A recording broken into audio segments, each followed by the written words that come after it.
અમદાવાદમાં આજે રસ્તા પર નીકળ્યો એવો નજારો જે જોઈને હું પણ થોડીવાર ઊભો રહી ગયો.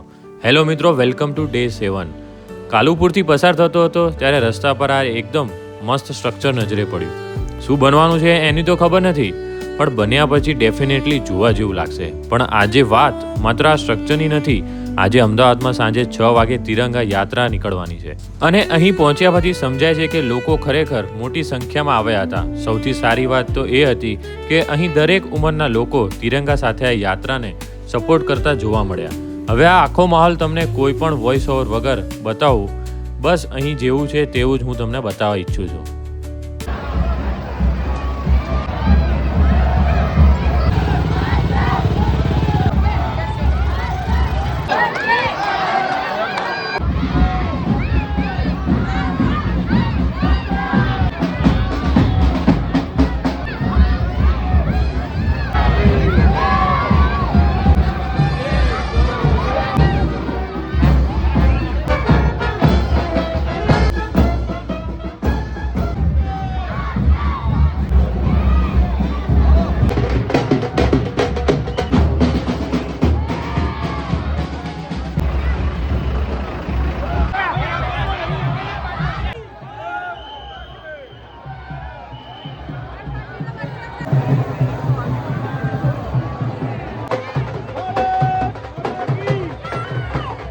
તિરંગા યાત્રાનો માહોલ માણ્યા પછી પેટમાં પણ દેશભક્તિ જેટલી જ ભૂખ લાગી ગઈ હતી.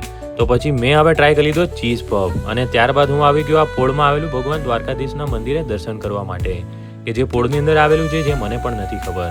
ત્યાં આસપાસના લોકોને તમે પૂછી શકો છો અને આ મંદિરે દર્શન કરવા આવી શકો છો. અને આ મંદિરની એક્ઝેક્ટ સામેની બાજુ જ છે ને ભગવાન રામજીનું પણ મંદિર આવેલું છે.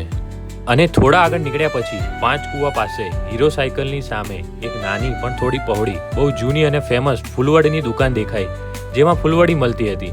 તો ભાઈ ફૂલવડી જોઈને તો રોકાઈ જવું પડ્યું. ફૂલવડી મસ્ત ક્રિસ્પી હતી. અમદાવાદમાં આવી સ્ટ્રીટ ફૂડની કંઈક અલગ જ મજા આવે છે. મળીએ હવે આપણે નવા વ્લોગમાં.